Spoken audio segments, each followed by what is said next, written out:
안녕하세요 여러분. 제가 2주 만에 돌아왔죠. 제가 진짜 본업이 너무너무 바빠가지고 프로젝트가 한 2달 정도 동안 4개가 몰려 있었거든요, 기간이. 그러다 보니까 2달 동안 정말 바빴는데, 특히 촬영을 해야 됐던 그 주간에는 데드라인이 있는 주간이다 보니까 진짜 촬영을 할 시간이 안 나는 거예요. 그냥 계속 일을 해야 되는. 특히 ASMR은 저녁에 촬영을 해야 되는데, 저녁에 이제 제가 너무 피곤하니까 그냥 자게 되는 날도 있고 야근을 하게 되는 날도 있으니까 이게 안 되더라고요. 그래서 어찌하다 보니 결석을 했는데요. 제가 진짜 결석 안 하는 걸로 자신이 있었는데 4년 동안 하면서 아마 영상 못 올린 주가 5손가락 안에 꼽을 것 같은데, 네, 그렇게 됐습니다. 제가 아무래도 대상포진을 몇 번 겪었었다 보니까 피곤함이 좀 무서워진 것 같아요. 그래서 자는 시간은 어떻게든 지키려고 하다 보니까 이렇게 됐습니다. 그래도 오늘 이렇게 다시 무사히 일을 끝마치고 찾아왔고요. 오늘의 컨텐츠는 수다 ASMR인데요. 수다지만 여러분들의 고민 상담 해주는 수다입니다. 제가 지난번에 고민 있으신 분들 말씀해주시면 ENTJ의 시점에서 상담해드리겠다고 말씀드렸었는데요. 그게 바로 오늘입니다. 그래서 제 메일로 고민을 보내주신 282분이 계세요. 정말 제가 댓글로 되게 자주 봤던 분이신데 이렇게 고민을 보내주셔서 제가 진심 어린 마음으로 고민을 상담해 드리려고 합니다. 저는 참고로 ENTJ이고요. 쌉디라는 점을 그 전에도 말씀드렸지만 저는 쌉디라는 점을 명심해서 들어주셨으면 좋겠고요. 대신에 저는 진짜 대신 제가 최대한 도움이 될 수 있도록 잘 상담을 해보겠습니다. 그럼 제가 먼저 고민을 읽어보도록 할게요.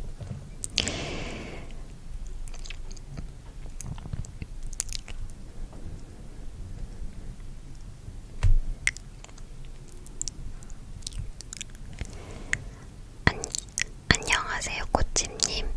수다의 청자로서 예전부터 꽃집님 위스퍼링 수다 영상을 듣고 있는 구독자 이율입니다. 요즘 자격증 공부를 하면서 꽃집님 수다 영상들을 자주 듣고 있어요. 고민을 한번 신청해 보려고 합니다. 저는 20살 때부터 간호조무사 자격증 공부를 하고 있는데요. 21살부터 지금 24이 되기까지 총 4번 시험을 봤어요. 결과는 아쉽게도 모두 불합격이었습니다. 제가 공부 방법을 잘 몰라서 그런 것 같기도 해요.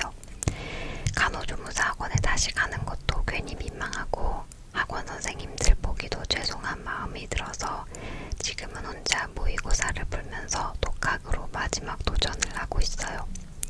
그런데 솔직히 이번에도 떨어질 것 같다는 생각이 자꾸 들어요. 그래서 이번에도 불합격이면 이 자격증 공부는 그만두려고 합니다. 사실 이 자격증은 제가 원해서 시작한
마지막 시험을 어떤 마음가짐으로 준비하실 것 같은지도 듣고 싶어요. 긴 글 읽어주셔서 감사합니다. 사실 지금 4월 중순이잖아요. 그래서 이미 시험이 끝나셨고 저에게 메일을 제가 이 영상을 4월에 올리게 될 것 같다고 미리 메일을 드렸어요. 그러면서 이제 시험은 끝났고 결과까지 제가 잘 들었는데요. 그래서 이제 어떤 마음으로 시험을 봐야 되냐, 어떻게 하면 좋을까요? 라는 말에 대해서는 이미 늦어버린 답변이지만 제가 꼭 해드리고 싶은 말이 있습니다. 제가 정말 적성에 맞는 일을 찾지 못한 상태라면 부모님이 추천해주신 길이라도 계속 도전해보는 게 맞을까요? 아니면 잠시 멈추고 다른 길을 찾아보는 게 나을까요? 라는 이 질문이 사실 이 고민에 제일 밑에 깔린 제일 원초적인 그런 고민인 것 같아요. 이걸 해결해야만이 내가 삶을 살아가는 데 있어서 확신을 갖고 살아갈 수 있을 것 같거든요. 간단하게 얘기하자면요. 잠시 멈추고 다른 길을 찾아보는 것도 좋습니다. 하지만 안 멈추고 다른 길을 찾아볼 수도 있어요. 율림이 일단 어디에서 어느 부분에서 불안한지를 스스로 돌아보셔야 될 것 같아요. 사실 24이라는 나이는 너무 어리거든요. 저랑 10살 차이 나시는 거예요. 정말 저는 지금 제 나이도 무언가 새로운 일을 도전하기에 정말 좋은 나이라고 생각하는데요. 24이면 진짜 놀고 있어도 되는 나이입니다. 대학생분들도 24부터 바로 취직해서 일하시는 분 흔치 않아요. 지금 모두가 자기 꿈을 찾고 있는 시기일 가능성이 높은 나이거든요. 너무너무 당연한 생각이고 당연한 시기다. 물론 내가 좋아하는 일, 내가 잘하는 일, 적성에 맞는 일을 빨리빨리 찾아서 그 일을 하면 참 좋겠지만 그 좋아하는 일도 일로 하다 보면요. 나중에는 좋아하지 않는 일이 된답니다. 저 같은 경우에는요. 저는 의류학과예요. 패션을 공부했고 패션 디자인, 패턴 등등등 패션 디자인, 패턴, 복식사부터 섬유에 대한 연구까지 총체적으로 다 배웠는데 심지어 영국에 유학도 갔다 왔는데요. 제가 패션계에 일하고 있나요? 제가 패션계를 떠나서 이렇게 IT에 오게 된 거, 특히 이 기획자의 길에 들어서게 된 건 27 와서였어요. 26이었나? 아무튼 지금 율림의 나이보다 더 든 뒤에 이 일을 찾게 됐고 저는 지금 이 일을 사랑하냐 물어보면 사랑한다 라고 할 수 있을 것 같거든요. 그런데 이 길을 찾기까지 정말 많은 일들을 해왔어요. 패션 쪽에서 일도 해봤고 전공을 살리려고요. 그리고 이 기획자가 아닌 앱 디자인 쪽에서도 일을 해봤고요. 그리고 기획자가 되고 나서도 확신을 하지 못해서 이것저것 취미 겸 부업으로 여러 가지 일을 했었어요. 액세서리 사업도 했었고요. 그리고 이 유튜브도 그중 하나고 이런저런 일들을 많이 했었어요. 제가 인테리어에도 관심이 많아서 인테리어 계정도 운영해봤고 그걸 더불어서 그릇이나 인테리어 소품들을 파는 쇼핑몰도 운영해봤습니다. 하지만 이거 다 이제 안 해요. 유튜브 빼고 안 합니다. 직접 해보니까 아니라는 걸 깨달았거든요. 우리는 직접 해보지 않으면 이게 내 적성에 맞는지 안 맞는지 알 수가 없어요.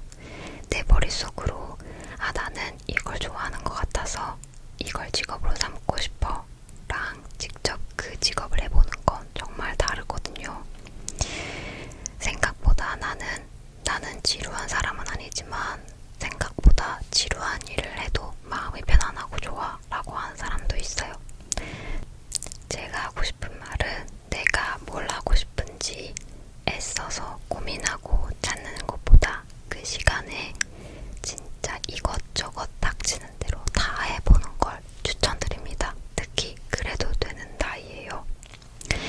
지금부터 할 수 있는 것들 정말 많은 상태잖아요. 그냥 이것저것 아무거나 먼저 도전해보세요.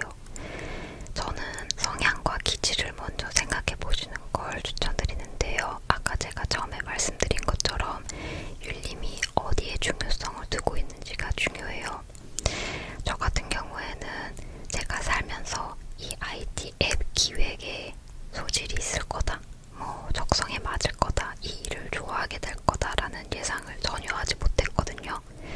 근데 지금 생각해보면 저의 논리적인 걸 좋아하는 머리 스타일, 생각 스타일과 정확한 거, 그리고 숫자 분석을 좋아하고 창의적인 것보단 뭔가 효율성을 위주로 하는 디자인을 좋아하는 그런 기질이 앱 서비스 기획에 딱 맞는다라고 할 수 있겠더라고요. 그리고 저는 스케줄링이나 사람들을 이렇게 저렇게 배치해서 어떻게 할 건지 계획을 짜는 걸 좋아해서 이 PM이라는 직업에 적성이 잘 맞았어요. 이게 그냥 내가 앱을 좋아해서 이렇게 된 게 아니고 내 성격에 잘 맞는 일이라서 그렇거든요. 그래서 저도 율림이 본인의 성격이 어떤 건지를 잘 고심해봤으면 좋겠습니다. 그리고 그 성격에 맞는 직업들부터 탐구하고 파헤쳐 보셨으면 좋겠어요. 그리고 이 과정 속에서 율림이 제일 계속 머릿속에 생각해야 될 건 조급해하지 말자라는 겁니다. 적성을 찾는 건 평생 할 수도 있는 문제예요. 사실 이렇게 사회에 나가보면 적성에 맞는 일을 하고 있는 사람만 있는 건 아닙니다. 모두가 실제로 다 좋아하는 일을 하면서 사는 건 아니에요. 좋아하는 일을 하면서 사는 건 정말 럭키이고, 좋아하지 않았지만 일을 하다 보면 그 일을 좋아하게 되는 분들도 많습니다. 적성을 꼭 찾아야만 잘 살고 있는 것도 아니에요. 그리고 이 적성과 좋아하는 것을 그냥 취미로 남겨두는 사람도 굉장히 많습니다. 그러니까 너무 조급해하지 말고 부모님이 추천해주신 길이 내가 생각하기에 안정적이라는 생각이 들고 내가 이런 안정적인 성향이 잘 맞는다 라는 생각이 들면 그 일을 해보세요. 그럼 알게 되실 거예요. 내가 이 일을 하고 싶은지 안 하고 싶은지. 그리고 내가 다른 일에 도전해보고 싶다면 이 일을 그만두고 계속 탐구하는 시간을 가지셔도 되고, 그런데 율림의 성향이 나는 그래도 수입이 있는 상태에서 탐구를 해보고 싶다, 그냥 똑 떨어져서 탐구를 하는 게 너무 무섭다라고 생각되시면 직장을 가진 상태에서 일단 부모님이 추천해주신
필라테스 기획도 서울대 연고대 분들이 하는 건 아닙니다. 그러니까 나한테 잘 맞는 걸 하면 됩니다. 공부랑 안 맞아도 됩니다. 그래서 공부랑 안 맞는다는 거에 자신감을 잃을 필요 없고, 그리고 이 안 맞는 거를 계속 도전하실 필요도 없습니다. 내 자신감을 잃게 하고 있다면 그건 더 이상 율림의 직업은 아닌 것 같아요. 그러니까 그거 자체를 아니란 마음이라고 생각하지도 마시고, 오히려 아니란 마음은 적성을 찾고 싶다라고 생각하면서 적성을 찾지 않는 행동이 아니란 게 아닐까 생각해요. 그리고 적성을 찾아보려면 많이 해봐야 됩니다. 취미가 많아야 되고 취향을 찾아봐야 됩니다. 내가 뭘 할 때 재밌는지, 내가 뭘 할 때 행복한지, 그리고 내 성격이 어떤지를 잘 탐구해 보시길 바래요. 제가 아는 어떤 언니도 일반 사무직에 계시거든요. 전공이랑 관련 없이 사무직에서 일하고 계신데요. 어떤 누군가가 보면 일반 사무직이 좀 재미없다라고 생각하실 수도 있지만, 사실 그 속에서 매력을 찾는 사람도 있습니다. 내가 즐거움은 이 회사 밖에서 하고, 회사에서 큰 스트레스 받지 않고, 업무가 어렵거나 뭐 이런 데에서, 그리고 계속 내 자신을 디벨롭해야 된다 이런 스트레스 받지 않고, 조금 일이 편안하다는 말은 아니지만 뭐 그런 부분에서 평안함을 얻는 사람들도 있어요. 뭔 말인지 아시죠? 그러니까 내 지금 상황에서 내가 적성을 찾고 싶고 심장이 뛴 일을 해보고 싶다 하면 그 부분에 있어서 걸쳐놓고 보셔도 된다라는 겁니다. 그리고 회사 생활을 하시다 보면 또 알게 될 거예요. 내 성격이 회사랑 잘 맞는지, 프리랜서가 잘 맞는지, 사업이 잘 맞는지 알게 되실 거고요. 나 생각보다 회사가 잘 맞는데 라고 생각하셨다면 내가 지금 하는 업무가 나한테 잘 맞는지도 직접 경험해보면 알게 되실 겁니다. 그래서 저는 이 사무직 일을 하면서 같이 여러 가지 일도 해보시는 걸 추천드려요. 뭐 카페 알바도 괜찮고요. 그냥 일일 알바도 할 수 있잖아요. 그런 거 플러스 뭐 내가 커피를 좋아한다면 바리스타 수업도 한번 들어보고, 손으로 꽁냥꽁냥하는 걸 좋아한다면 뭐 떡케이크 만들기 이런 원데이 클래스도 들어보고요. 내가 운동하는 걸 좋아한다면 뭐 필라테스 교육하는 것도 알아보고 필라테스도 한번 해보고요. 이런 식으로 내가 뭘 좋아하는지 내 성향에 맞는 직업을 찾아보려고 해보셨으면 좋겠어요. 제가 이렇게 얘기하다 보니까 좀 횡설수설 얘기하는 것 같기도 한데, 부모님이 추천해주신 길 아니면 적성을 뭐 멈추고 다른 길을 찾아보는 길, 이렇게 양극단만 생각하지 마시고 둘이 합칠 수도 있다 라는 옵션을 하나 추가해드렸다라고 생각해주시면 될 것 같고, 이 셋 중에 고르라면 저라면 핫한 옵션, 왜 이렇게 쿵쾅거리니? 이 셋 중에 저한테 고르라고 한다면 저는 돈을 벌면서 적성을 찾아보는 일을 선택할 것 같습니다. 왜냐면 저는 좀 안정적이어야 머리가 잘 굴러가고 잘 찾을 수 있는 성격이거든요. 제가 경제적으로, 금전적으로 좀 쪼달리고 이렇게 쫓기는 느낌이 나면 저는 이렇게 쫓기는 마음에 제대로 찾아보지 못할 것 같아요. 적성을 중간에 빨리 갈아탈 것 같고, 그래서 저는 돈을 벌면서 그 적성을 찾을 것 같다라고 말씀드리고 싶고, 만약에 그런 거에 개의치 않는 성격이시라면, 좀 적극적이고 탐구적인 성격이시라면 저는 다른 길을 이렇게 잠시 멈추고 찾아보는 것도 좋다고 생각합니다. 그리고 가끔 혼자만의 시간을 가져보시고요. 제가 생각이 많을 때, 그리고 어떻게 해야 될지 모를 때 제일 많이 쓰는 방법이 노트에 적어보는 거거든요. 노트에 지금 당장 내가 떠오르는 고민들과 질문들을 그냥 막 적어보세요. 적고 거기에 내 친구한테 하듯이 답변을 적어보세요.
집에서 굉장히 소음이 많이 나서 조금 짜증이 나는데요. 막판이니까 양해를 부탁드리고 좀 조용해졌다. 그래서 우리 이파리 여러분들이 비슷한 고민을 하고 계시는 분들이 있다면은 제 이 조언, 제 이 말이 도움이 되셨길 바라고 고민을 안 하는 삶은 너무 재미가 없어요,